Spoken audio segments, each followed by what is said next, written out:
Bismillahirrahmanirrahim. Assalamualaikum warahmatullahi wabarakatuh. Waalaikumsalam warahmatullahi wabarakatuh. Alhamdulillah wassalatu wassalamu ala Rasulillah. Bersama kami di sini Sa'diyah dan kita bersama Ustadzah Fauziah ya. Beliau adalah salah satu mudarrisah dan musyrifah di Istiba Ar-Royah Sukabumi. Kita akan berbincang-bincang santai tentang moderasi beragama. Apa kabar Ustazah Fauziah? Baik, alhamdulillah. Ya, alhamdulillah sekarang kita dalam libur panjang semester ya Ustazah. Jadi tidak ada tolibah di sini. Kita berdua saja ngomong bincang-bincang santai insyaallah. Iya. Insyaallah. Ya, tema kita kali ini tentang moderasi beragama. Ya, moderasi beragama itu kalau mau dibahasakan secara sederhana, moderasi beragama itu adalah nilai-nilai universal yang kita terapkan ketika kita bermuamalah dengan umat beragama. Jadi bukan cuma antara muslim dengan muslim, tapi muslim dengan selain muslim. Yaitu kurang lebih itu makna sederhana dari moderasi beragama. Jadi kita menerapkan nilai-nilai universal yang bisa mempersatukan seluruh umat beragama dalam satu ikatan nilai yang kita sepakat ya dengan itu. Jadi tidak ada perbedaan dalam nilai tersebut. Ya, kalau menurut Ustazah Fauziah sendiri, moderasi beragama itu penerapannya seperti apa? Kalau kita dalam bermuamalah dengan selain muslim. Ya, kalau menurut saya sendiri ya Ustazah, moderasi beragama antara muslim dan non muslim itu ya kita bisa menerapkan nilai toleransi antara muslim dan non muslim. Namun toleransi tersebut juga harus ada batasannya. Jadi toleransi bermuamalat sehari-hari, misalnya ketika kita meminta tolong atau misalnya bertemu, itu seharusnya ya kita biasa saja dengan bermuamalat seperti biasa. Kita misalnya bertatap muka atau senyum misalnya, atau bertoleransi misalnya mereka sedang beribadah atau kita beribadah, masing-masing lakum dinukum waliyadin, begitu Ustazah. Terus kalau misalnya kecuali dalam hal-hal yang tidak bisa ditoleransi, ini menyebabkan antara muslim dan non muslim ini sudah termasuk di luar batas toleransi, itu kita tidak diharuskan. Seperti misalnya ketika tahun baru misalnya orang Islam ikut merayakan, itu kalau menurut saya sendiri nggak layak ya kita untuk mengikuti mereka ketika Natal misalnya, begitu saya. Iya, iya. Oh, seperti itu. Apa Ustazah punya pengalaman bermuamalah dengan non muslim? Mungkin ketika sekolah waktu di madrasah dulu atau di sekitar lingkungan tempat tinggal? Kalau muamalah dalam lingkungan tempat tinggal atau dalam sekolah, belum pernah Ustazah. Di sekolahnya semuanya alhamdulillah muslim, dan selama masuk pendidikan semuanya muslim. Tapi kalau misalnya di luar sekolah, ya kadang-kadang kita bertemu ketika kita pergi ke tempat wisata atau ke tempat kunjungan lain, kadang-kadang kita bertemu, dan sejauh ini alhamdulillah aman. Oh iya, ya karena memang kita tinggal di Indonesia, ya mayoritas penduduknya Muslim, jadi Iya. bertemu dengan non Muslim itu bisa jadi merupakan kejadian yang boleh dibilang agak jarang gitu ya. Iya, iya betul. Iya. Jadi kalau di lingkungan rumah sendiri ada tetangga non Muslim tidak? Tidak ada Ustazah, alhamdulillah semuanya muslim. Oh, masya Allah ya. Alhamdulillah. Ya, kalau saya punya pengalaman pribadi ya, karena saya ini blasteran ya, Oh iya, masya Allah, blasteran Sumatera Jawa. Oh iya. Iya, jadi bapak dari Sumatera, ibu dari Jawa, dan alhamdulillahnya bapak itu Batak Melayu. Jadi gitu. ya, jadi dia keturunannya Islam ya, dari nenek moyang juga Islam karena Melayu, tapi dia punya darah Batak.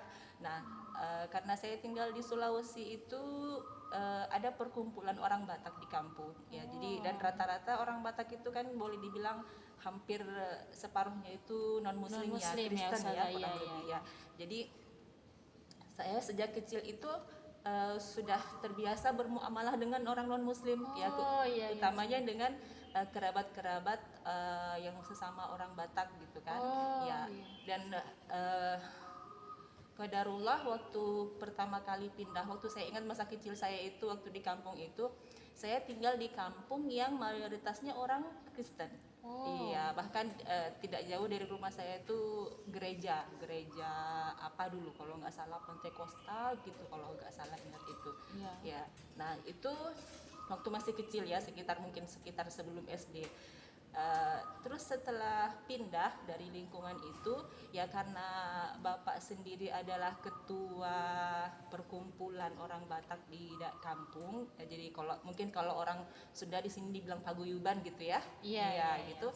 Nah, jadi itu ada kegiatan kumpul bulanan ya, dan itu bergilir di rumah, dan kadang-kadang di rumah mereka semua kumpul, jadi entah yang Kristennya, entah yang Muslimnya, dan anak-anaknya juga. Jadi saya sudah terbiasa sejak kecil itu bermuamalah dengan non Muslim, dengan anak-anaknya, kerabat-kerabat orang-orang Batak gitu kan. Nah, jadi boleh dibilang tidak ada masalah ya, alhamdulillah, semuanya rukun, dan boleh dibilang mungkin dalam tanda kutip dekat.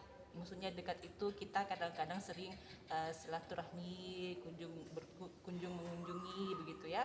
Jadi alhamdulillahnya kita boleh dibilang seperti tidak ada perbedaan sama sekali, kecuali bahwa kita melakukan ibadah kita sebagai seorang Muslim dan mereka juga melakukan ibadah mereka sebagai seorang Kristen gitu ya. Dan karena sudah terbiasa dari kecil, jadi saya tidak ada perasaan bahwa saya harus membedakan ketika saya bermuamalah dengan non Muslim atau tidak dengan Muslim gitu ya. Iya. Ya, sampai pada waktu masa SMA ya, saya itu dekat dengan seorang ya, sama-sama siswa SMA, orang Cina ya, Cina Tulen lah, justru Cina keturunan, Cina penanakan ya. Iya, iya. Duduk satu bangku ya, dan saya terpengaruh dengan dia itu dalam apa, karena dia itu anaknya disiplin, terus rapi, jadi saya terpengaruh dengan kerapian dan kedisiplinannya. Jadi iya, karena iya, ada iya. nilai positif dari Betul, dia betul, ya, betul. jadi saya yang biasanya tulisannya itu kacau balau, melihat tulisannya itu rapi seperti tulisan cetak padahal tulisan tangan dia, jadi saya ikut belajar rapi juga gitu. Oh iya. Ya, sampai ini karena mungkin karena belum tersibelah ya, jadi masih polos-polosnya gitu ya. Iya. Ya, jadi kadang kalau dia ngajak ke rumahnya ya, saya jalan-jalan aja gitu kan ya, pas ada perayaan Imlek gitu kan. Iya. Ya, dia undang, ayo ke rumah makan kue. Pikiranku ya udahlah, kalau cuma makan kue aja kan enak aja kan, yang penting niatnya bukan untuk merayakan gitu kan. Betul. Ya, datang ke rumahnya makan kuenya enak-enak pula ya. Ya, tapi alhamdulillah kalau di Indonesia itu kan non muslim itu kan paham bahwa kalau mereka menyajikan makanan untuk kita, pasti tidak akan ada yang mengandung hal-hal yang mereka tahu haram untuk orang Islam. Jadi kita itu alhamdulillahnya di Indonesia begitu. Jadi kita tidak perlu khawatir ya, sama seperti ketika saya tinggal di kampung Kristen dulu itu. Mereka itu kalau hajatan itu ya itu kebiasaan di kampung saya, nggak tahu kalau di kampung lain. Kalau mereka ada perayaan itu atau ada acara gitu kan, mereka itu punya 2 koki dan punya 2 tempat masak. Jadi satu koki, satu tempat masak itu yang memasak makanan-makanan yang menurut orang Muslim haram, dan tempat yang lain itu yang dimasak itu masakan yang halal-halal saja gitu. Jadi meja makannya itu dibedakan. Jadi ketika ketika ada kegiatan atau acara gitu, jadi dipersilakan bahwa di sini makanan yang halal, yang di sini ada yang tidak halalnya. Jadi begitu. Iya, Jadi sampai seperti itu kalau di kampung saya itu. Jadi gimana ya, maksudnya moderasi beragama itu boleh dibilang adalah kata-kata yang sebenarnya sudah lama diterapkan oleh umat muslim Indonesia.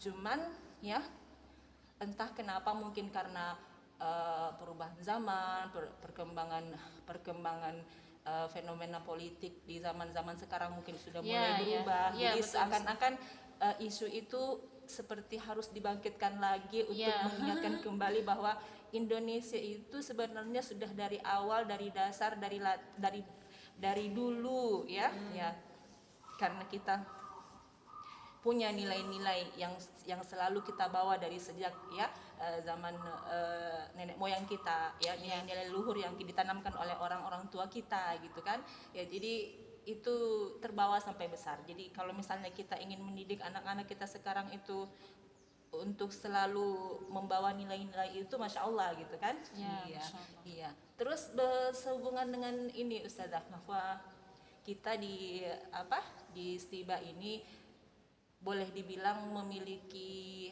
eh, mahasantri yang datang dari berbagai latar belakang yang berbeda-beda, ya Betul. kan? Iya, jadi kalau kita mau membicarakan moderasi beragama itu adalah antar umat beragama, mungkin akan lebih ahsannya kalau misalnya kita mau membicarakan bagaimana kita mempersatukan umat Islam dulu sebelum kita mempersatukan umat beragama gitu kan. Iya. Karena belakangan ini kita lihat ya bagaimana hatta antar sesama muslim sendiri itu ada yang apa ya, kita mau bilang ta'assub juga tidak, tapi orientasinya ke salah satu organisasi itu seperti apa ya, Seperti mereka bermusuhan gitu iya, ya. padahal perbedaannya Iya. ya perbedaannya cuma karena beda organisasi gitu ya. Iya. Nah, alhamdulillahnya di Istiba Ar-Royah itu sudah menerapkan sejak awal pendiriannya ya, menerapkan netralisasi untuk yang seperti itu, bahwa tidak boleh ada yang berafiliasi ke kemana-mana, ya, bahwa kita ini adalah umat muslim adalah satu gitu kan. Jadi perbedaan itu dianggap sebagai sesuatu yang harus disatukan ya gitu ya. Jadi perbedaan itu bukan sebagai sumber permusuhan, tapi sumber untuk membina ukhuwah Islamiyah gitu kan. Iya, jadi untuk ini saya ingin tanya ini dari Ustazah Fauzia sebagai musyrifah di Istiba Ar-Royah ini. Ketika anak-anak datang dari latar belakang yang berbeda-beda, entah itu latar belakang geografis bahwa mereka datang dari seluruh penjuru pelosok Indonesia ya, itu dari mana saja itu Ustazah mereka? Oh, Masya Allah ya Ustazah, di Istiba Ar-Royah ini alhamdulillah kita menerima thalibat atau mahasiswa itu dari Sabang sampai Merauke di Indonesia. Dari Indonesia, dari Sabang sampai Merauke. Yang mulai dari Aceh sampai ke Papua ada juga. Jadi ada ya dari Papua ya? Ada Ustazah, alhamdulillah. Iya. Terus kalau misalnya latar belakang mungkin organisasinya mungkin ada, mungkin Ustazah pernah tanya mereka itu berafiliasi kemana gitu? Ya pernah Ustazah, ada pastinya. Mereka itu ada yang berorganisasi, mereka dari NU misalnya. Jadi mereka ketika maksud itu mereka dari organisasi NU. Jadi mereka terbiasa dengan kegiatan-kegiatan yang menunjukkan dari organisasi ini, dari NU. Kemudian ada juga yang dari organisasi Muhammadiyah ya. Itu kan salah satu organisasi yang masyhur juga kan di Indonesia. Terus ada juga yang dari Persis, itu masuk salah satu organisasi juga. Kemudian dari Hidayatullah juga itu, itu seperti itu sih yang saya tahu. Oh iya, Masya Allah. Saya yakin bahwa bukan cuma itu saja mereka ya. Mungkin afiliasinya lebih banyak dari itu ya mungkin ya. Terus pertanyaannya, bagaimana Istiba Ar-Royah menerapkan wihdatu at-talibat wa tullab ala nizamin wahid wa ala fikratin wahidah. Nah, Masya Allah. Sebenarnya Istiba Ar-Royah sendiri Masya Allah ya, berpegang teguh sama peraturannya gitu. Jadi Istiba Ar-Royah menyelaraskan semua peraturannya. Jadi tidak ada di sini yang menunjukkan bahwa saya NU atau saya Muhammadiyah atau saya dari ini, tidak. Jadi semuanya satu gitu, semuanya satu. Dan Istiba Ar-Royah juga mengajarkan kita bahwa Islam itu satu gitu kan. Semua ini hanya perbedaan organisasi saja. Jadi kita tidak boleh ada perselisihan di antara ini. Dan untuk masalah ibadah dan akidah itu semuanya kita satu gitu, Ahlus Sunnah wal Jamaah begitu. Oh ya, Masya Allah. Ya mungkin itu yang idealisme Ar-Royah gitu ya, Istiba Ar-Royah. Tapi apakah ada pernah terjadi peristiwa konflik atau konslet antar sesama mahasantri atau antara mahasantri dengan asatizahnya yang berhubungan dengan latar belakang organisasi ini? Pernah nggak kejadian itu? kejadian konflik ya Ustazah antara antar mahasantri atau sama asatizahnya begitu Ya, ada nggak? Hmm, sepertinya kalau antar mahasantri belum ada, alhamdulillah Ustazah, sejauh ini tidak iya. ada. Ya, masya Allah ya, alhamdulillah. Oh iya, ya berarti boleh dibilang si Mbak Aroya terhitung berhasil untuk menerapkan moderasi itu ya. Ya alhamdulillah. Jadi mungkin mudah-mudahan pertemuan kita yang singkat ini bisa sedikit memberikan pencerahan ya untuk semua yang uh, menyaksikan kami, obrolan santai kami ini, yang mudah-mudahan bermanfaat. Barangkali kita cukupkan barangkali Ustazah ya. Ya jazakillah khairan sudah mau bersama kita untuk ngobrol santai di tempat ini. Ya alhamdulillah ya, kita tutup ya dengan membaca kafaratul majlis. Subhanaka Allahumma wa bihamdika asyhadu an la ilaha illa anta astaghfiruka wa atubu ilaik. Alhamdulillah. Assalamualaikum warahmatullahi wabarakatuh. Waalaikumsalam warahmatullahi wabarakatuh.